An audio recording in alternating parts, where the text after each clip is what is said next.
Subscribe करें और bell दबाएं ताकि कोई खबर रह न जाए। मुस्लिम इंस्टीट्यूट का एक बेहतरीन इक़दाम। नबी करीम सल्लल्लाहु अलैहि वसल्लम के बाद इस्लाम को किसी पैगंबर की ज़रूरत नहीं पड़ी। वजह थी औलिया कराम, औलिया इस्लाम को ज़िंदा रखे हुए हैं। ख्वाजा मोइनुद्दीन चिश्ती की एक नज़र से 90 लाख लोग मुसलमान हो गए इंडिया में। ऐसे एक वली हैं अल्लाह के, हज़रत सुल्तान बाहू रहमतुल्लाह अलैह, जिनकी औलाद पाकिस्तान में बेहतरीन काम कर रही है, चाहे वो दीन की खिदमत हो, चाहे वो मोटर स्पोर्ट्स हो, चाहे वो नेज़ेबाजी हो। उनकी औलादों में से एक औलाद इस वक्त हमारे साथ शो में मौजूद है। हमारी बड़ी खुशकिस्मती है, हम हमेशा प्राउड फील करते हैं जब वो आते हैं। साहबजादा सुल्तान अहमद अली साहब, चेयरमैन मुस्लिम इंस्टीट्यूट जंग, हमारे साथ इस वक्त मौजूद हैं। साहबजादा साहब, thank you so very much, आपने अपना कीमती वक्त हमें दिया। दुनिया भर में पाकिस्तान की कोशिशें रंग ला रही हैं और इस्लामोफोबिया का दिन मनाया जा रहा है, लेकिन जो परसेप्शंस हैं, जो दिमाग के अंदर एक वो बुत बन गए हैं इस्लाम के, जो गलत हैं, जो हमें तोड़ने हैं, उनको तोड़ने के लिए हमें और आगे बढ़कर सुल्तान साहब क्या करना चाहिए? जी बहुत शुक्रिया आपका।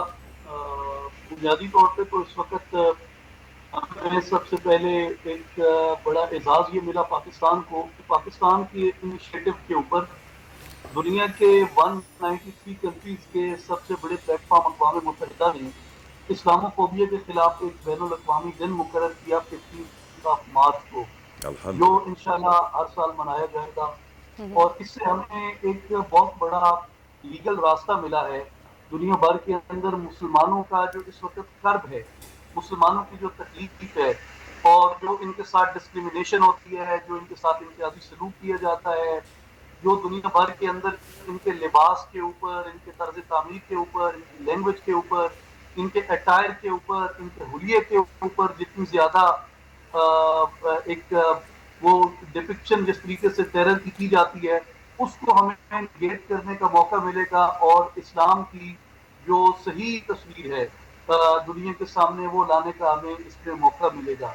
और मैं ज़ाती तौर पे समझता हूँ कि पाकिस्तानी कौम का ये एक हमेशा से इम्तियाज रहा है कि जब भी इश्क मुस्तफ़ा सल्लल्लाहु अलैहि वसल्लम की बात आती है या जब भी इस्लाम की वकार की, इस्लाम की इज्जत की बात आती है, तो उसमें पाकिस्तानी हमेशा बहुत ज़्यादा अपने अपने अंदाज में अपने अपने टाइम पूरी कोशिश करते हैं कि हम बेहतरीन तरीके से दुनिया को अपना मैसेज कन्वे कर सकें। तो हमारा इसमें बुनियादी यही था कि यूएन के बारे में बहुत से हमारे इख्तिलाफात भी रहे हैं, वो फ़लस्तीन के मसले पे हों, कश्मीर के मसले पे हों, लेकिन पहली मरतबा इतनी ज़्यादा ओवरवेलमिंग उन्होंने सपोर्ट की है इस्लाम को, मुसलमानों के इश्यूज को उन्होंने एड्रेस किया। तो हमें इस बात पे दिली खुशी की और हम समझते थे कि यही एक जायज़, कानूनी, बेहतरीन, पुरअमन रास्ता है कि मुसलमान अपने हकूक़ की जदोजहद कर सकते हैं। तो इसलिए हमने इनवाइट किया पाकिस्तानी मुसलमानों को, लोगों को। तो पूरे मुल्क से यहाँ पे लोग आए हुए थे हज़ारों की तादाद में। उन्होंने अपने आप को UN thank you to combat Islamophobia के मॉडल के अंदर उन्होंने डाला बड़े पुरअमन तरीके से। और ये बुनियादी तौर पे पाकिस्तान का सॉफ्ट इमेज है पूरी दुनिया के सामने।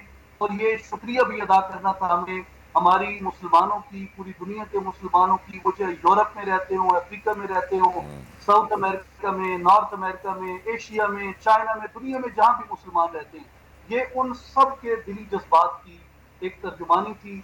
और ये एजाज जो है वो पाकिस्तान के साथ। सही, बेशक। सुल्तान साहब, अल्हम्दुलिल्लाह, ये बताइएगा सुल्तान साहब कि हम किस तरह से इस्लामोफोबिया के खिलाफ जो जद्दोजहद चल रही है उसमें हम अपना इनपुट कैसे दे सकते हैं? इंडिविजुअलिटी में हर कोई अपना अपना हिस्सा कैसे डाले?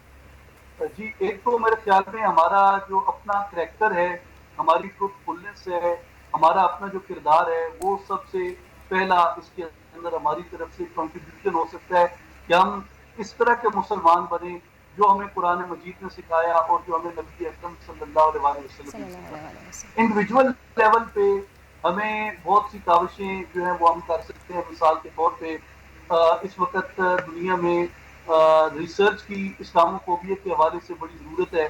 तो हमें जितने अच्छे रिसर्चर्स हैं, जितने मुहक्किकीन हैं, उनको हमें इंकरेज करना चाहिए कि वो इस्लाम की सही तस्वीर को पेश करने में अपना किरदार अदा करें। जो ब्लॉगर्स हैं वो अपने तरीके से एक बहुत भरपूर किरदार अपना अदा कर सकते हैं। इसी तरह जो लोग सोशल मीडिया के ऊपर बहुत ज़्यादा एक्सेस रखते हैं, जिनकी बहुत ज़्यादा फैन फॉलोइंग होती है, वो अपने हिसाब से उसमें एक बेहतरीन किरदार अदा कर सकते हैं। मैं बोल का शुक्रिया अदा करता हूँ, आपका शुक्रिया अदा करता हूँ इंडिविजुअल लेवल पे آپ کی ٹیم جو کردار ادا کر رہے ہیں اس کے لیے ابھی ہم جس پہ بات کر رہے ہیں یہ بھی اسی کا ایک حصہ ہے اور یہ بڑی قابل تحسین چیز ہے. اس طرح میرے خیال میں ہم دنیا کو چھوٹے چھوٹے ان کنٹریبیوشنز کے ساتھ بہت بھرپور طریقے سے بتا سکتے ہیں. ایک سٹیپ فارورڈ کی بھی ضرورت ہے اور وہ سٹیپ فارورڈ یہ ہے کہ میں بول سے یہ تجویز دینا چاہوں گا بول ٹی وی کے پلیٹ فارم سے کہ اس وقت جو قرارداد پیش ہوئی ہے یہ یونائٹڈ نیشنز جنرل اسمبلی کی ہے اور یہ صرف مورل obligation ہے اسٹیٹس کے اوپر کہ وہ اسلاموفوبیا کا دن منائیں اور مسلمانوں کے جذبات کا ان کے احساسات کا خیال رکھیں اور اس کا احترام کریں. لیکن اگلا اقدام یہ ہے کہ ہم یونائٹڈ نیشنز کے جو چارٹر ہے اس کے چیپٹر 7 کے تحت ایک بائنڈنگ ریزولوشن لے کے آئیں اور یہ تمام مسلمان ممالک کو یہ کرنا ہوگا جو دنیا کے تمام مسلمانوں کے تمام ممالک کے اوپر صرف مورل obligation نہ ہو بلکہ بائنڈنگ ہو اس چیز کے اوپر کہ مسلمانوں کے احساسات کا خیال رکھا جائے, ہمارے نبی اکرم صلی اللہ علیہ وسلم کے گستاخانہ حملہ نہ کیا جائے اور جو ہمارا جائز قانونی حقوق ہیں اس کی پاسداری کی جائے اور ہمارے اٹائر ہیں, ہمارا طرز تعمیر ہے, ہمارا حلیہ ہے, ہماری تعلیمات ہیں, ہمارے لوگوں کا لباس ہے, خواتین کا لباس ہے, اس کو کسی طرح کی ڈسکریمنیشن کا نشانہ نہ بنایا جائے. تو میرا خیال ہے اس طرح کے بہت سے اقدامات ہیں. صحیح سلطان صاحب, بہت بہت شکریہ آپ کا ہمیں اپنا قیمتی وقت دینے کا, اور بے شک خوبصورت بات کہی آپ نے کہ ہم انڈیویجولی اپنا حصہ اگر ڈالیں. طلحہ تو مجھے لگتا ہے کہ ہم قرآن کی تعلیمات سے بہت دور ہو گئے ہیں. اگر ہم قرآن کو اس کی مفہوم کے ساتھ تفسیر کے ساتھ پڑھیں, تفسیر کے ساتھ پر اس کا مفہوم ہم سمجھیں کہ قرآن میں ہمیں کیا سکھایا جاتا ہے, تو ہم انڈیویجولی اپنا حصہ بالکل ڈال سکتے ہیں. صاحبزادہ سلطان احمد علی صاحب کے بہت مشکور ہیں, ان کا پھر سے شکریہ ادا کریں گے. وہ ہمارے شو پر بھی آئے اور انہوں نے ایسا اقدام اٹھایا کہ دنیا بھر میں اسلام کا ایک پازیٹیو امیج گیا اور بہتری آئی, اور اسلام کو جو ڈیمیج کیا جا رہا ہے ویسٹ کی جانب سے اس کا ہم نے بھرپور جواب دیا اور انشاءاللہ دیتے رہیں گے آپ کی قیادت میں. سبسکرائب کریں اور بیل دبائیں تاکہ کوئی خبر رہ نہ جائے.